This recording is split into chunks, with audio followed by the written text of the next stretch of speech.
saya saat sakit, dokter sudah menyimpulkan tuh secara medis, tinjauan medis paling berapa lama sekian.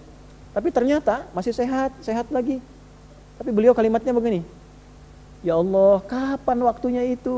Katanya, dari rindu, kapan waktunya pulang nih? Tuh. Pernah nggak begitu tuh? Ya Allah, sudah kangen, pengen cepat pulang. Pernah nggak begitu? Enggak.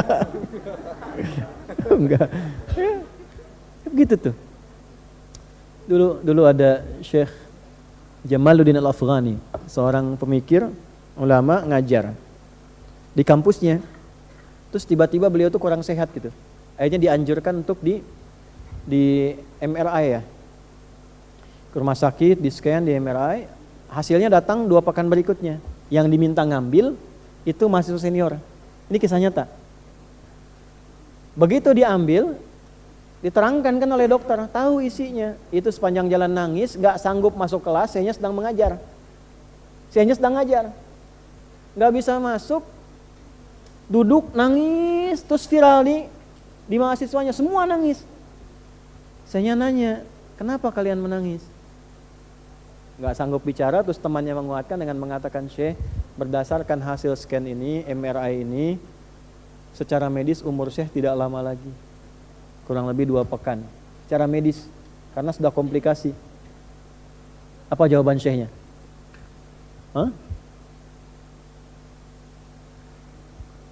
Bagaimana jika ada yang sangat merindukanmu, ingin bertemu denganmu? Kalian senang atau sedih?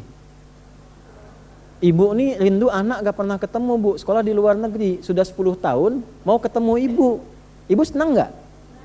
Senang kan? Senang, kata mereka. Allah itu sudah kangen sama saya. Saya pun sudah lama kangen sama Allah. Sebentar lagi saya ketemu, kenapa kalian mesti nangis? Ketemu Allah, gak pernah lihat, dikasih oksigen, kasih hidup, Insya Allah, kasih kenyamanan, kasih nikmat, gak pernah ketemu, gak pernah lihat, pengen lihat, kangen, pengen lihat. Masa gak pernah kangen? Masa gak pernah rindu?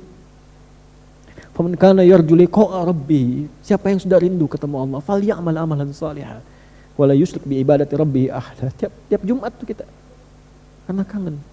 Masa nggak kangen sih? Imannya di mana masa nggak kangen sama Allah? Sama Nabi kangen kan kita, kangen, rindu sama Nabi. Nggak pernah ketemu, sayang kita nggak pernah rindu, kita sholawat terus nggak pernah ketemu. Sekali kita ke Madinah, masya Allah, tenang.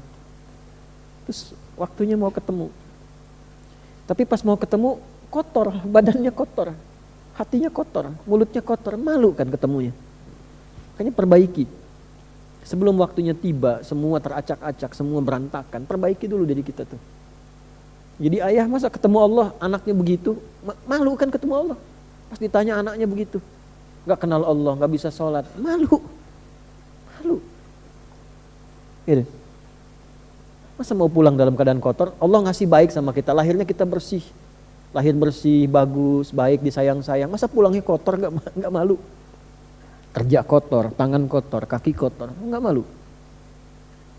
Ya, makanya ini ayat nggak biasa gitu. Jadi begitu baca satu ayat itu, kalau kita baca pakai iman, getaran hatinya beda. Ada sesuatu yang nggak sama gitu. Makanya begitu lihat matahari, belajar sebulan nih, belajar ya sebulan.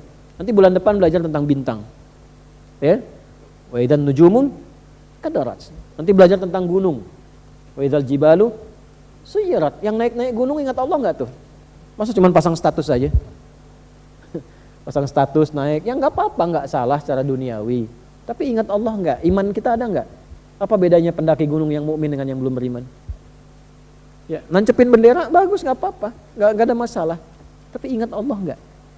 Makanya seringkali dalam pendakian itu Allah kasih keadaan-keadaan yang secara spiritual membuat kita semakin harus ingat dengan Allah. Ada kondisi yang beda. Nah, cobalah dibuat agak begitu tuh supaya suasana hatinya nyaman tuh. Jangan diem